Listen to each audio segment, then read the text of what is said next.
Hello everyone, welcome back. Thank you so much for joining me today. Today we are in the community of Fullbrook on Fulshear Creek. This home that we are currently viewing is built by Perry Homes. It is the model 3112. Now this one-story, 4-bedroom, 3.5-bath home has a 3-car garage, and the price point is going to be a little bit under the $620,000 range. The square footage is going to be actually the same as the model number, which is 3112.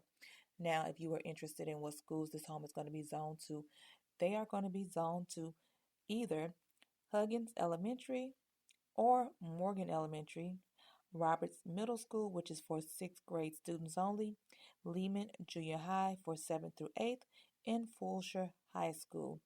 Now, before you sign that contract, make sure you verify and check all the little boxes to make sure that your children are going to be zoned to the schools that you want them to be zoned to. But also be aware that sometimes when communities grow, they have to add more schools. So you might have to change schools along the line further down after you move in the home. If you have any questions about this community, this builder, or this home, leave it in the comment section below and I'll be more than happy to answer the question for you. And do me a big favor, hit that like, subscribe, and that bell to be notified of weekly videos. Enjoy the rest of the tour.